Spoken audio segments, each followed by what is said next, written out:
परम गोभक्ता और परम राष्ट्रभक्ता और मुख्यमंत्री की कुर्सी पर बैठते ही सबसे पहला काम तो ये किया कि जो गो सेवा की निधि अटकी पड़ी थी, सबसे पहले आपने गो सेवा का कार्य किया।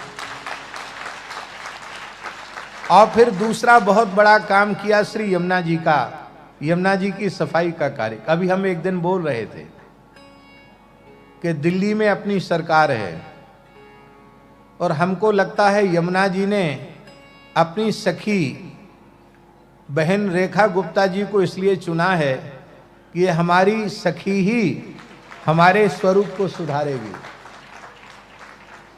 और निश्चित यमुना जी की कृपा आपको प्राप्त होगी।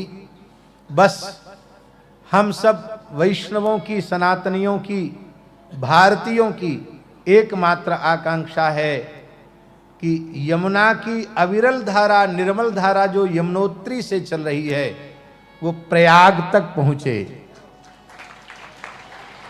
अभी कुछ ऐसा भी सुनने में आया था कि दूसरे प्रांत भी मांग रहे हैं कि हमको जल दे दो, हमको जल दे दो। जल तो सबको मिलना चाहिए, लेकिन यमुना जी का मूल जल प्रयाग तक जाना ही चाहिए। यमुना प्राण है, चेतना है यमुना जी। यमुना की अविरल निर्मल धारा के बिना ब्रजभूमि भी निष्प्राण जैसी प्रतीत हो रही है।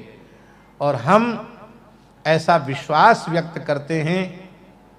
आज पूज्य श्री कृष्ण कृपा धाम वाले महाराज जी ने भी हमको मार्ग में यह बात बताई कि आप उनके जन्मोत्सव पर आई थी तो आपने कहा कि मैं कोई भेंट लेके नहीं आई हूं, उपहार लेके नहीं आई हूं, लेकिन मैं यह उपहार संतों के सामने लेके आई हूं कि अगले वर्ष तक श्री यमुना जी की अविरल निर्मल धारा का पूजन भारतवर्ष के पूज्य शीर्षस्थ संतों के हाथ से मैं करा ही दूंगी।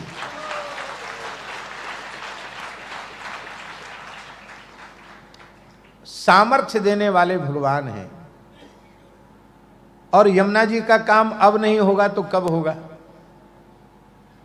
दिल्ली में अपनी सरकार, हरियाणा में अपनी सरकार, उत्तराखंड में अपनी सरकार, उत्तर प्रदेश में अपनी सरकार, अब इतने ही जगह से होकर यमुना जी निकल रही हैं।